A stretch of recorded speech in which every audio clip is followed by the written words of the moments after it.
لبيك اللهم لبيك لبيك لا شريك لك لبيك إن الحمد والنعمة لك والملك لا شريك لك. أعوذ بالله من الشيطان اللعين الرجيم. بسم الله الرحمن الرحیم. અઝીઝાને મોહતરમ, તે હજ બારામાં આજે તમારી સમક્ષ ઇમામે સાદિક અલૈહિસ્સલાતુ વસ્સલામની એક હદીસ પેશ કરવાનો શરફ હાસિલ થયો છે. આપણા છઠ્ઠા ઇમામ ઇમામે જાફર ઇબ્ન મુહમ્મદ સાદિક અલૈહિસ્સલાતુ વસ્સલામ ફરમાવે છે, જ્યારે પણ કોઈ બંદો ખુદાના ઘરની તવાફ કરશે અને તવાફ બાદ નમાઝ કે જે 2 રકાત મકામ ઇબ્રાહીમના પછવાડે પડવાની છે, ત્યાર પછી સફા અને મરવાના વચમાં સઈ કરશે, જ્યારે આ કાર્ય ખતમ થશે તો ખુદાવંદ કરીમ તેને 6000 નેકી લખી આપશે અને 6000 ગુનાહ દૂર કરશે ખુદાવંદ કરીમ, અને 6000 દરજા ગ્રાદ બલંદ કરશે ખુદાવંદ કરીમ, અને તે શખ્સની દુનિયા તથા આખિરતની 6000 હાજતો પૂરી ફરમાવશે.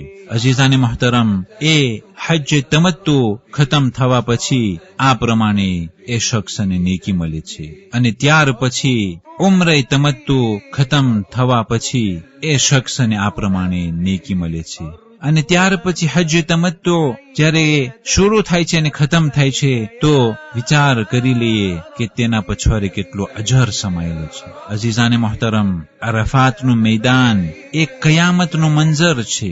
એ અરફાતના મેદાનમાં સર્વે હાજીઓ ત્યાં પધારે છે.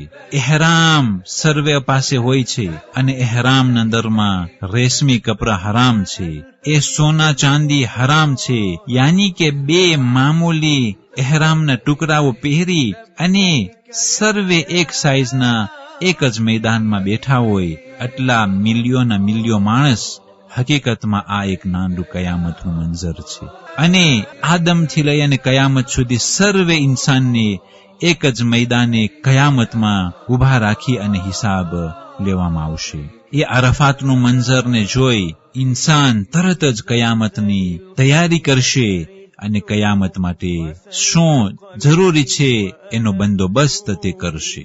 અઝીઝાને મોહતરમ, એક ઇમ્તિહાન છે, એક પરીક્ષા છે, અને એક શખ્સની જે મગરૂરી છે, તકબ્બુર છે, તેને કાઢવા માટે એ હજ ખુદાવંદ કરીમ તેના ફલસફાઓમાંથી એક કારણ તકબ્બુરને કાઢવાનું છે. કારણ કે અરફાતના મેદાનમાં ત્યાર પછી મીના અને મુઝદલિફા અને જ્યાં પણ હજના ક્રિયાઓ છે અને તવાફના ટેમમાં અને સફા અને મરવાના ટેમમાં મુમકિન છે કે કોઈ બાદશાહના બાજુમાં કોઈ ગરીબ તવાફ કરતો હોય, મુમકિન છે કે કોઈ શખ્સ કે જે ઊંચા પોઝિશન સોશિયલનો હોય એના બાજુમાં કોઈ ફકીર ગરીબ અને કોઈ મિસ્કીન તેના બાજુમાં હજ કરતો હોય. યાની કે અલ્લાહ સુબહાનહુ વ તઆલાની નજરમાં સર્વે ઇન્સાન સરખા છે, સર્વે આદમની ઔલાદ સરખી છે. ફકત અગર જો કઈ ફરક હોય અને દરજ્જો હોય તો તે તકવા, પરહેઝગારી અને અલ્લાહનો ખૌફ, એના થકી જ દરજ્જો બલંદ થાય છે. ઇન્ના અક્રમકુમ ઇન્દલ્લાહિ અતકાકુમ, તમારામાંથી સૌથી વધારે પસંદીદા અને બહેતર અને વધારે દરજાવાળા અલ્લાહની નજરમાં એ લોકો છે કે જે વધારે તકવા અને પરહેઝગારી અને દિલના અંદરમાં જે વધારે ખૌફ રાખતો હોય. ઇમામે અલી ઇબ્ન મૂસા રઝા અલૈહિસ્સલાતુ વસ્સલામ એક હદીસના અંદરમાં ફરમાવે છે, ઇલ્લતુલ હજ અલ વફાદ ઇલલ્લાહ વ તલબુ ઝિયાદા, કે હજના કારણોમાંથી કારણ એ છે કે અલ્લાહના મહેમાન થઈને તે શખ્સ જાય અને તે શખ્સ ઝિયાદા યાની કે વધારે તેને મળે એના માટે તલબ કરવાની છે. વ તલબુ ઝિયાદા, કઈ ચીજમાં વધારો થવાને તે તલબ કરે, હરેક ચીજના અંદરમાં તેના ઈમાનના અંદરમાં વધારો થાય, તકવા પરહેઝગારીના અંદરમાં વધારો થાય, અહેલે બેત અલૈહિસ્સલાતુ વસ્સલામની મોહબ્બતમાં વધારો થાય, ઇલમના અંદરમાં વધારો થાય, સેહતમાં વધારો થાય, આફિયતમાં વધારો થાય, રોજીમાં વધારો થાય, તવંગરીમાં વધારો થાય, અને દરજાના અંદરમાં વધારો થાય, અને નેક આમાલ કરવાના અંદરમાં વધારો થાય, અને ગુનાહોથી બચવા માટે જે તાકાત છે એના અંદરમાં વધારો થાય. અઝીઝાને મોહતરમ, આ સર્વે ચીજો માટે દુઆ માંગવાની છે કે આ સર્વે ચીજોના અંદરમાં વધારો થાય, અને એ વધારો કરવા માટે તલબ કરવાની છે અને કોશિશો કરવાની છે. જ્યારે આ પ્રમાણે ઇખલાસની સાથે હજ કરવામાં આવશે અને વધારો થવા માટે કોશિશો અને તલબ કરવામાં આવશે, અને તે ખુલૂસની સાથે જ્યારે સર્વે અરકાન હજના ખતમ થશે, તો ખુદાવંદે કરીમ તે હાજીને એવું નૂર આપે છે, અને જ્યાં સુધી તે ગુનાહ નહીં કરે ત્યાં સુધી તે નૂર તેના પાસે બાકી રહેશે, પણ જ્યારથી તે ગુનાહનું કામ કરશે ત્યારથી તે નૂર ખતમ થઈ જશે.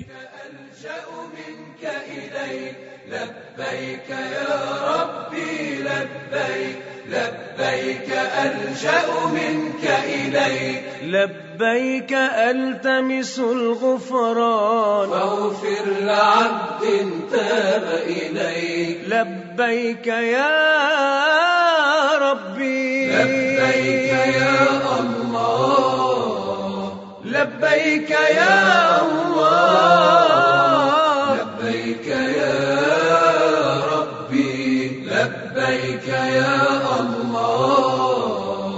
لبيك يا لبيك يا ربي. 13 માહ શવ્વાલ આજની તારીખોમાં મહાન મરજે તકલીદ બુઝુર્ગ આયતુલ્લાહ અલ-ઉઝમા અલ્હાજ સૈયદ હુસૈન બુરુજર્દી અલ્લાહને પ્યારા થયા, કે જે 1380 હિજરી સનમાં આ મહાન મરજે તકલીદ ઇન્તેકાલ પામ્યા. لبيك اللهم لبيك لبيك لا شريك لك لبيك إن الحمد والنعمة لك والملك لا شريك لك. والسلام عليكم ورحمة الله وبركاته. أرجو أمانا بين يديك لبيك يا ربي لبيك يا ربي لبيك لبيك ألجأ منك إليك لبيك يا ربي لبيك لبيك ألجأ منك